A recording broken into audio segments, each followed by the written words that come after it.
Just a couple of days ago, 4 girls were released by Hamas in a hostage exchange. These girls came and they had reported that they were being held in UNRWA compounds. That's right, UNRWA, the humanitarian aid organization that's supposedly there to help people, were actually complicit in holding, torturing, and oppressing hostages. Now, some of you watching this might be surprised. I have a feeling that most of you watching this are not surprised. What is our attitude toward UNRWA? What is our attitude toward the UN? What is our attitude toward haters in general, toward enemies? And the answer is actually in this week's Torah portion. And I want to share with you an insight. Listen to the end, and you will see the Jewish approach and attitude toward dealing with enemies. Moshe Rabbeinu is instructed by God to come to Paroi. The Lashon, the language that the pasuk that the Torah uses, Boy el Paroi, come to Paroi. Sometimes the Torah says Lech Laparoi, and sometimes it says Boy Laparoi. Sometimes it says go to Paroi, sometimes it says come to Paroi. And there's an important distinction. The Baal HaTzurim explains that anytime it says Lech Laparoi, go to Paroi, it's referring to encountering Paroi outside of his palace, either by the riverbank or wherever he may be. But whenever it says come to Paroi, it's coming to him in his home. And the fact that Moshe Rabbeinu has to come to Paroi, not just go to Paroi, not just encounter him where he may be, but actually come into his palace, puts Paroi in this position of power. And that Moshe Rabbeinu has to come to him. Conversely, you see by the plague of the firstborn, Paroi comes to Moshe, putting Moshe Rabbeinu in the position of power. But in this Parsha, or at least this part of the Parsha, Paroi is the one who's in position of power. Moshe Rabbeinu seems to be beholden to Paroi, and therefore Hashem says, come to Paroi, and like the Baal HaTzurim says, come to him in his palace, come to him in his chambers, come to him while he's in this position of strength. And there's a little bit of irony here, because we're describing Paroi as this person who's in position of power, who's influential, who's intimidating, yet this is the Parsha that talks about our exodus, the exodus of Egypt, where we are the ones in power. Well, which one is it? So I want to share with you what the Zohar says. Amar Rabbi Shimon. Rabbi Shimon says, Hashta islag ala razin. Here, I now need to reveal to you some secrets. These are secrets that are going to connect you to above and below. They're going to be relevant on high. They're going to be relevant in our world as well. Maksiv boy el Paroi. Why does it say, come to Paroi?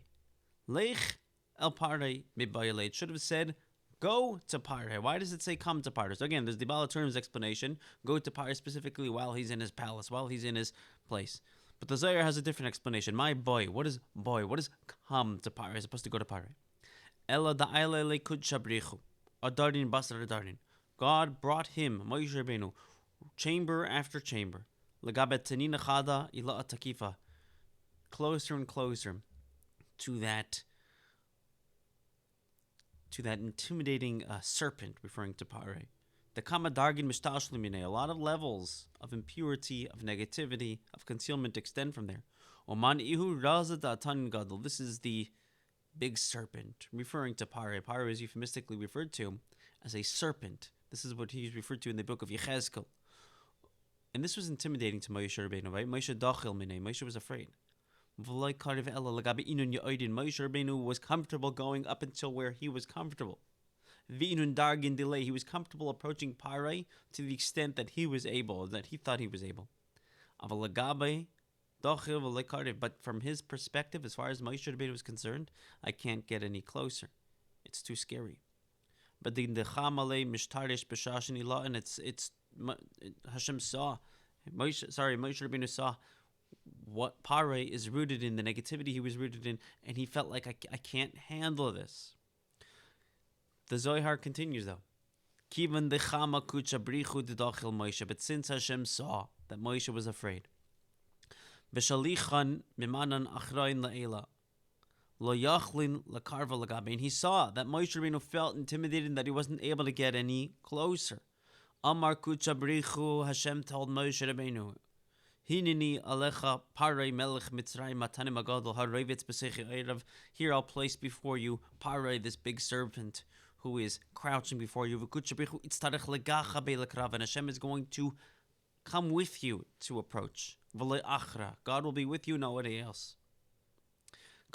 Amar ani Hashem, and that's why it says, I am Hashem who took you out of Egypt. I'm going to be with you. Essentially, it says, come to Parai, not go to Parai, because as intimidated as you may be, Moshe Rabbeinu, know that I am with you. And when I'm with you, you don't have to be afraid.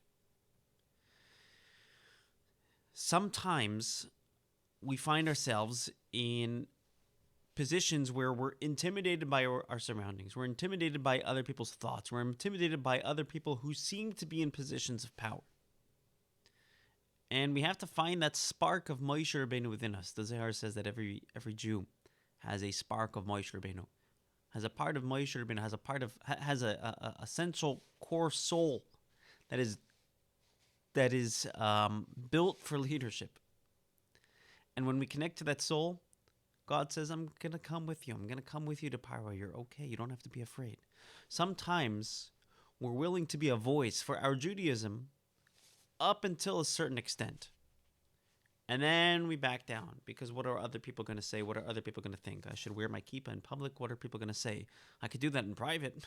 I should go into Parai's palace outside of the synagogue, into a place where, and I should start being public and comfortable with my own Judaism and a voice for Judaism, a voice of advocacy for morality. Who am I to do that? I'm too afraid. Moshe Rabbeinu was afraid until Hashem told him, come to Parai. I'm coming with you. You're okay. Know that God is with you. We have to know that Hashem is with us wherever we go. And the role that Moshe Rabbeinu is playing at this point is no longer a role of trying to be a source of conviction to Parai, convincing him to let the people go. If you notice what the verse says, the Torah says, Boy el Parai, come to Parai, ki ani hichbadati es liba, because I'm going to harden his heart, vesleiv avadav, in the heart of his servants. Lavan shisi oisoisai ele pikir boy, so I could put my signs within him. And the Or HaChaim says, literally within him, I want him to internalize the truth of God. And convey what's going to happen to Mitzrayim, and the miracles, the signs, the wonders that's going to take place.